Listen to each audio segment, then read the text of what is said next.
Carmen Aristegui, CNN, México.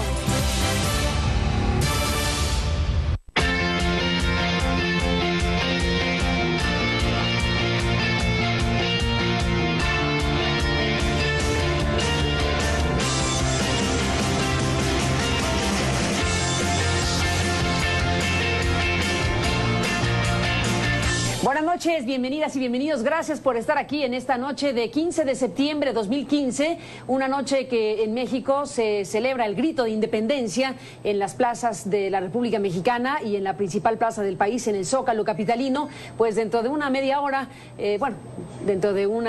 una hora más o menos, en el trayecto de este programa estamos en ruta precisamente del grito de independencia en nuestro país. Y bueno, pues nos pareció importante hablar del tema, desde luego, desde la perspectiva de un historiador, que es un historiador controvertido, hay que decirlo. Es un historiador que ha escrito cosas que generan debate, discusión acerca precisamente de los temas históricos de México. Y yo le agradezco mucho a Pedro Salmerón, que en su calidad de profesor del ITAM, del Instituto Tecnológico Autónomo de México, y de otras cuestiones, estés aquí, Pedro, para hablar, pues eso, de la historia, del grito, de lo que va a pasar al rato, del significado que tiene para México una fecha como esta. Bienvenido y gracias por estar aquí. No, gracias por invitarme. Gracias por estar aquí. Debo decir, Pedro, atendiendo también las noticias de las últimas horas, que nos toma el grito de independencia en México con un pesar que es de carácter internacional, porque está este tema de Egipto. Se ha dado a conocer este día pues ya la confirmación de que murieron 8 mexicanos en Egipto. La Secretaría de Relaciones Exteriores pues ya manifiesta con profundo pesar que han identificado 6 mexicanos más entre las víctimas mortales del ataque perpetrado contra este grupo de turistas el pasado domingo en Egipto. Y ya el personal diplomático y el personal consular de la Cancillería pues accedió a los restos mortales de las víctimas de este ataque y han confirmado que corresponden a los 6 mexicanos que formaban parte de este grupo de turistas y cuyo estado no se había podido corroborar sino hasta entonces. Se han identificado a los 2 mexicanos víctimas mortales originalmente, más los 6 que se agregan. Estamos hablando de un total de 8 connacionales fallecidos. Es información relevante, con lo que llegamos a un grito de independencia. Esto toca fibras, desde luego un ataque así, toca fibras nacionales o nacionalistas en un día como hoy. Es una tragedia, pero ya habría querido yo ver reaccionar con la misma rapidez al gobierno cuando se asesinaron a 6 personas y se desaparecieron a 42, hoy hace casi exactamente un año en Iguala, ¿no? Entonces, en Ayotzinapa. También hay un contraste radical entre la reacción del gobierno frente a esta tragedia injustificable y aquella otra que nos sigue moviendo a un año menos 10 días, ¿no? Sí, que en los primeros momentos, ahora que recuerdas desde luego con toda razón Ayotzinapa, en los primeros momentos se dijo que era un asunto del gobierno local y que no iban a estar resalvando la situación a los gobernadores. Después reaccionaron, pero tardíamente. Y es verdad, nos toma este grito de independencia, pues sí, con Ayotzinapa también, pues sí, con Tlatlaya también, que es un hecho que sacude por una agresión directa a la población civil en cualquier circunstancia que sea, o quien quiera que fuera esta población civil, por parte del ejército, y otros casos y situaciones que nos tienen muy atrapados en materia de derechos humanos, en materia de situaciones que no hacen fácil celebrar un grito de independencia. O que nos hacen celebrarlo fuera o por otro lado de donde va a celebrar el gobierno, ¿no? No con este gobierno o no al lado de este gobierno, al menos yo así lo estoy celebrando, ¿no? No dejaré de celebrarlo, no he dejado de llamar a celebrarlo, pero no al lado de este gobierno.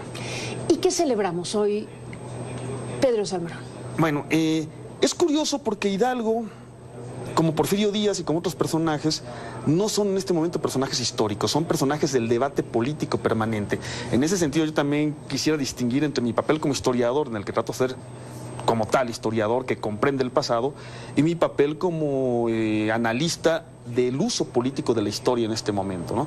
Y en este momento, bueno, de algunos años para acá, yo digo que más o menos de 92, 93 para acá, hay un ataque constante, permanente de los intelectuales al servicio del gobierno, y lo digo con toda la connotación de ese término, al servicio del gobierno, para defenestrar o, llaman ellos, desmitificar a personajes como Hidalgo. Hidalgo es uno de sus personajes favoritos para atacarlo. Y entonces hoy en las redes, estaba yo en el Twitter hace rato, en el Face, de lo que más suena, incluso los analistas del PRI, no olvídate de los peñabotos, los analistas del PRI, las cuentas de Twitter de analistas del PRI, el tema es que Hidalgo no quería la independencia y que Hidalgo gritó viva Fernando VII. Y ese es el tema, eso es lo que quieren resaltar ahora, más allá de lo que vaya a gritar, porque así lo obliga incluso la ley, Enrique Peña Nieto y todos los demás ejecutivos locales y municipales en todo el país, más allá de lo que vayan a gritar, su tema es ese.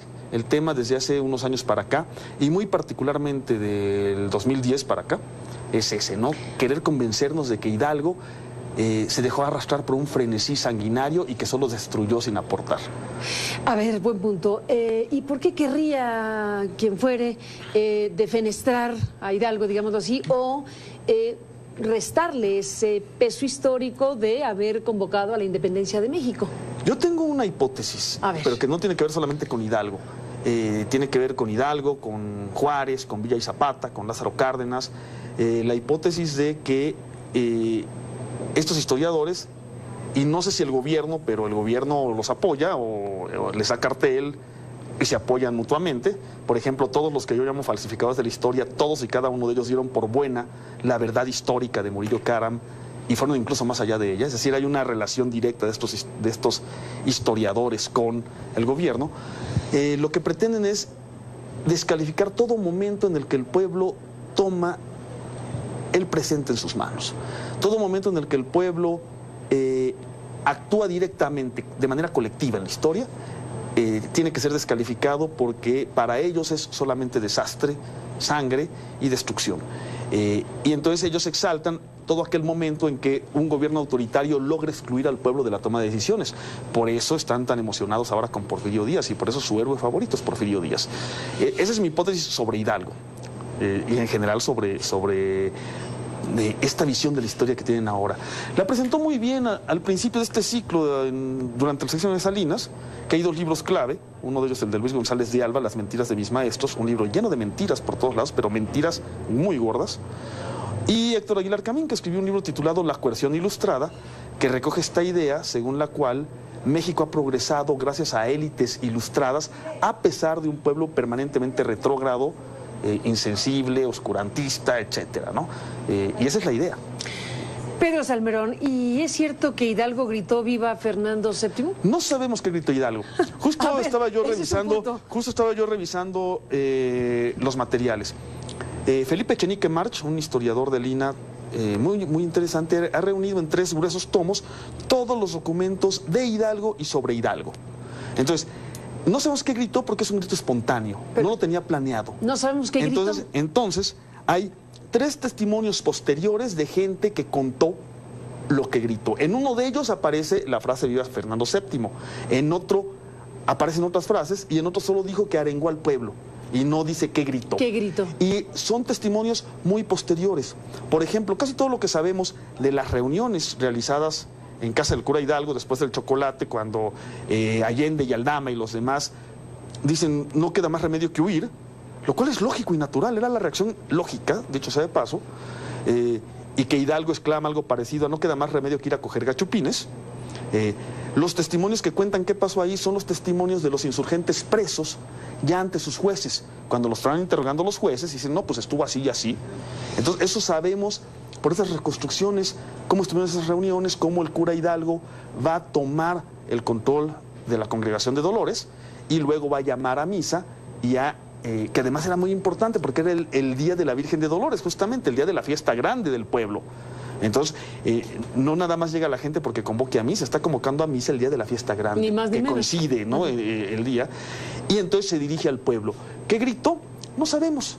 Uno de los testimonios dice que gritó viva Fernando VII, otro dice otras cosas y un tercero solo habla de generalidades y testimonios posteriores. 3 testimonios de gente que dice que gritó. Hay muchos testimonios que dicen que arengó al pueblo, ¿sí? Eso ya queda claro. Y que los llamó a la lucha, pero lo que dijo no lo sabemos. En cambio sí sabemos muchas otras cosas. Hay un montón de decretos y de proclamas de Hidalgo de su puño y letra que permanecen y por lo tanto podemos decir que por lo menos desde que llega a Celaya y es nombrado capitán general, una asamblea, ahí los insurgentes el pueblo en armas, 40,000 indígenas y mestizos, le quitan el mando militar al capitán Allende y se lo entregan a Hidalgo, y en ese momento Hidalgo lanza una proclama en la que habla con absoluta claridad de independencia y de libertad. Déjame, Pedro Salmerón, regresar a ese punto de lo que sí se sabe con contundencia, de la postura del llamado de Hidalgo, precisamente en aquellos momentos donde pues se estaba construyendo la llamada independencia de México. Hoy que estamos en este 15 de septiembre, que es cuando se da el grito, y luego me cuentas si es el 15 o el 16 o esto que también tiene que ver con cumpleaños y otras cosas. Así es. Volvemos en un momento más.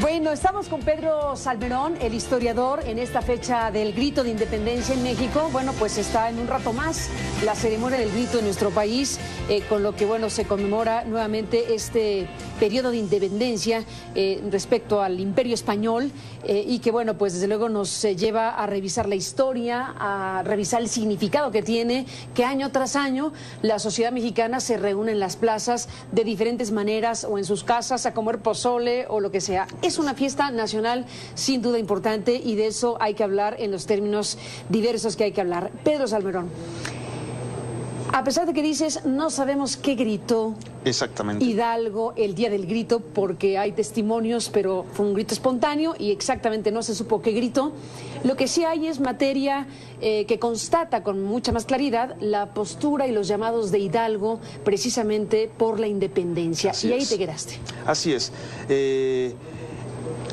Los documentos, el primer documento en el que habla claramente de independencia y de libertad política y además define de manera espectacular la libertad política, Hidalgo era un hombre ilustradísimo, un personaje que, dice don Luis Castillo Ledón en su biografía clásica sobre Hidalgo, y lo fundamenta, un personaje que hablaba 7 idiomas, por ejemplo. ¿Qué es eso que hablaba 7 idiomas? Hablaba latín porque era cura, español obviamente, hablaba francés e italiano.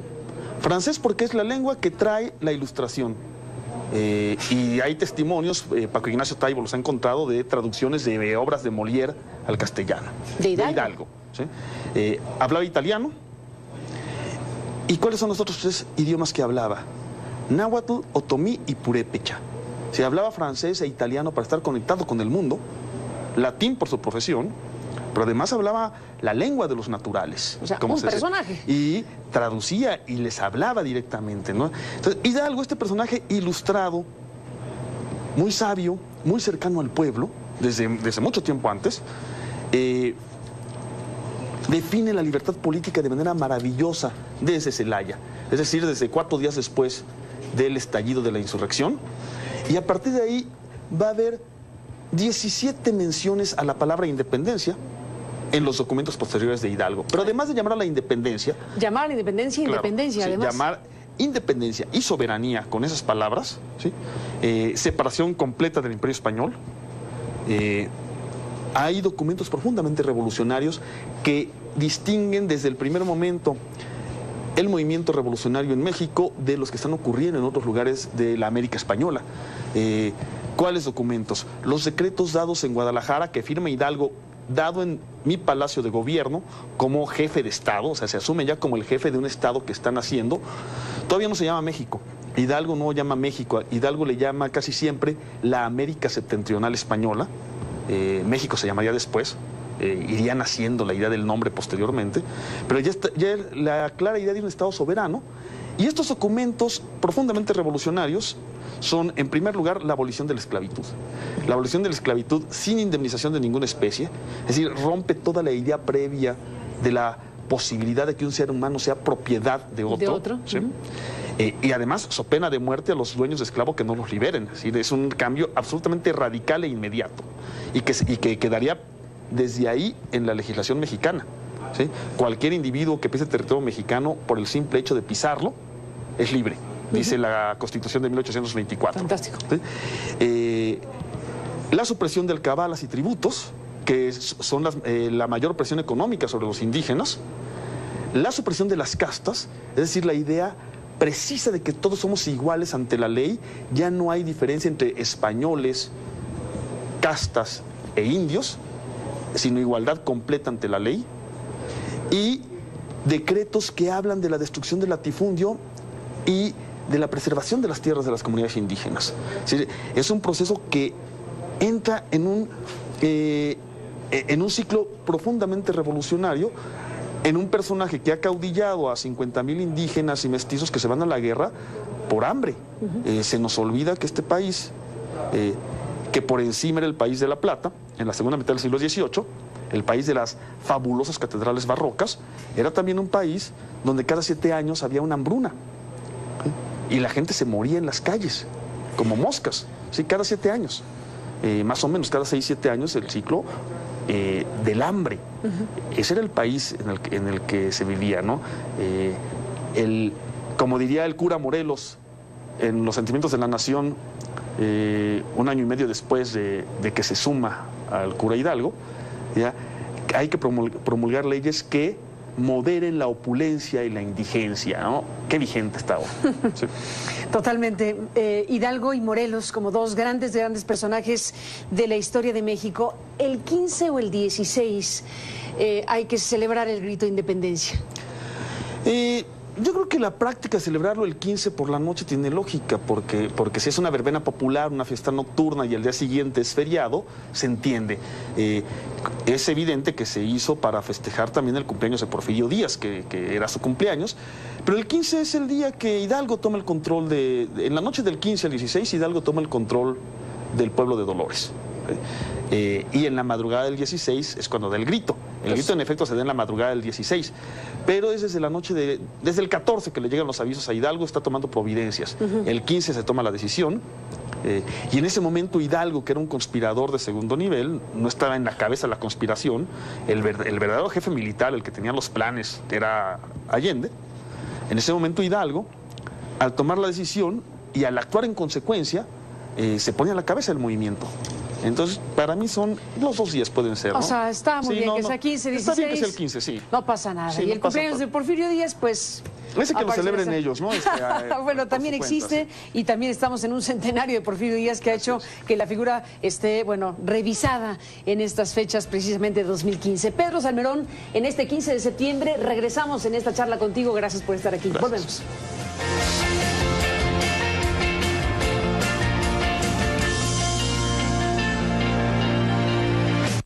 Regresamos en un momento más en este 15 de septiembre con Pedro Salmerón hablando de este día, el Día de la Independencia de México. Volvemos. Bueno, Pedro Salmerón, estamos en la parte final de este programa que te agradezco siempre. Bueno, déjame recuperar lo que la Presidencia de México divulga, ¿no? Es decir, es interesante ver cómo la Presidencia de México, teniendo como fuente el Ejército, la Sedena, habla de esta noche. Dice: la noche del 15 de septiembre de 1810 pasó a la historia como uno de los acontecimientos más significativos para nuestro país, ya que es la fecha que tuvo lugar el grito de independencia, hecho protagonizado por el padre de la patria, don Miguel Hidalgo y Costilla, en la población de Dolores, Guanajuato. Hidalgo, como muchos otros mexicanos, adoptó los ideales independentistas que desde 1809 se extendían en el país a través de grupos liberales. Uno de estos, el de Querétaro, encabezado por el corregidor Miguel Domínguez y su esposa Josefa Ortiz. Otros personajes más de esta historia. Sí, pues Miguel Domínguez va a pasar a la historia como un conspirador chocolatero, hombre. ¿Chocolatero? Sí, pues eran unas conspiraciones ahí, se reunían a tomar chocolate y a grillar. El jefe real era Allende en la conspiración, ¿no? Pero no le quites mérito, independientemente del chocolate en cuestión. No, claro que se lo quito, ¿sabes por qué? A ver. Porque a la hora que descubren la conspiración, Miguel Domínguez se pone a cantar y a denunciar a todo el mundo. Sí, por eso parece ser que es cierto. ¿No así, Josefa?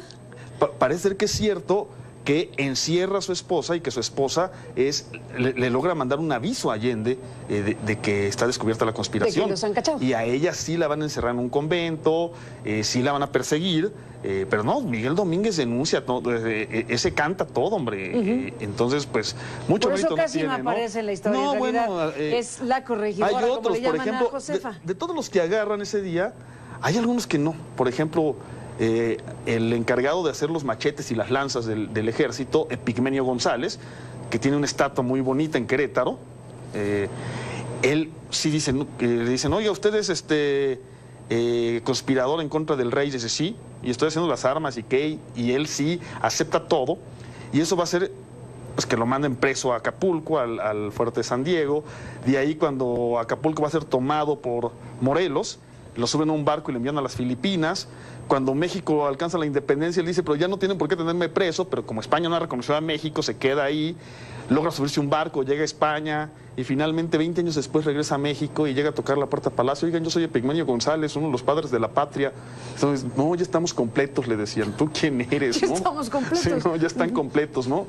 Entonces, no todos cantan, pero Miguel Domínguez canta. Entonces, bueno, cuando eso, cantan es que delata. Sí, delata, no, a todos, delata a todo mundo, ¿no? Entonces, pues bueno, don Miguel Domínguez, los méritos que hubiera tenido ahí los pierde, ¿no? Me parece. En todo caso, bueno, dice la manera en que expresa oficialmente el gobierno mexicano esta historia, que varios oficiales del regimiento de Dragones de la Reina, así es, ¿no? Dragones de la Reina, entre ellos Ignacio Allende, Ignacio Aldama y Mariano Abasolo, se unirían algún tiempo después a los conspiradores de Querétaro. Sí, estuvieron en la conspiración, y para mí, insisto, el verdadero jefe de la conspiración es Allende. Allende. ¿Sí? El jefe del destacamento de dragones, que está en San Miguel el Grande, su ciudad natal. Allende es un personaje también, ¿no? Siempre digo, era viudo, rico, libre, tenía 40 años, una novia en cada pueblo, los mejores caballos del Bajío. No se le había perdido nada en una revolución. O sea, a él personalmente, ¿no? Cuando la gente cree que toda la lucha es por egoísmo individual, tiene que estudiar a personajes que no tienen nada que ganar y sí todo que perder en un movimiento, y que lo hacen por otras gentes y no por ellos, ¿no? Y es el caso de Allende. El caso de Allende, sin duda. Sí. ¿Tocó la campana? Sí, seguramente llamó a misa. Campana, eso sí, casi todos los testimonios dicen que está llamando a misa, y en esta coyuntura muy particular de que es el día de la Virgen de Dolores, el día de la patrona del pueblo. Entonces sí llama a misa, y ya lo que sí hace al parecer es que no mezcla las cosas, ¿no? No da el grito desde el púlpito en su papel de sacerdote, sino en el atrio, ¿sí? Ya en otro papel, ¿no? En otro papel, ¿no? Y eso también los testimonios lo dicen, ¿no? El grito es en el atrio de la iglesia, en el balcón y no en el... ¿Pero le estás adjudicando una deliberada separación de territorios? Sí, ¿Lo crees? Sí, es un tipo muy listo en ese sentido. Cuando vemos, por ejemplo, algo que aleja a esas autoridades de la propia sociedad, en este caso casi podemos adelantar que veremos un año más cómo el balcón presidencial está cada vez más alejado, o la gente cada vez más alejada del balcón presidencial, que es tomada la primera parte por gente que normalmente viene pues en camiones, invitada de otras maneras. Yo estaré festejando y estoy festejando por fuera, por otro lado del gobierno, porque a mí me parece una contradicción total festejar a la patria y festejar a los padres de la patria, Hidalgo, a Morelos, a la Corregidora, a Allende, que son realmente los que nos dieron el país que tenemos, malo y bueno, con sus balcones luminosos, con sus sótanos oscuros, y no estoy dispuesto a festejarlo con alguien que para mí, y lo he escrito, y creo que lo he demostrado, con alguien que para mí es un traidor a esa misma patria. Pedro Salmerón, historiador, gracias por estar aquí esta noche, y viva México. Gracias a ti, viva. Gracias a ti por estar, y gracias a usted. Buenas noches, pásela bien, buen festejo de la patria.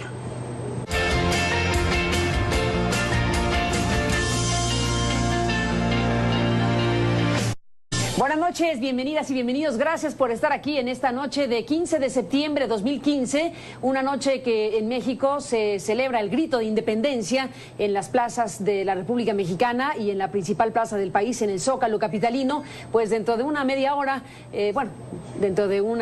una hora más o menos, en el trayecto de este programa estamos en ruta precisamente del grito de independencia en nuestro país. Y bueno, pues nos pareció importante hablar del tema, desde luego, desde la perspectiva de un historiador, que es un historiador controvertido, hay que decirlo. Es un historiador que ha escrito cosas que generan debate, discusión acerca precisamente de los temas históricos de México.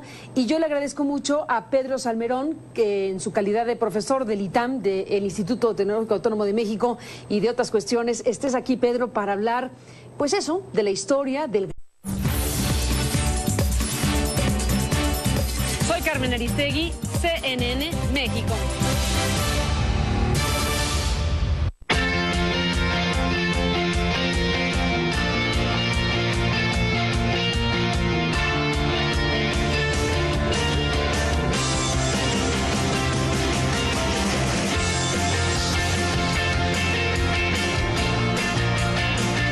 tanto de lo que va a pasar al rato, del significado que tiene para México una fecha como esta. Bienvenido y gracias por estar aquí. No, gracias por invitarme.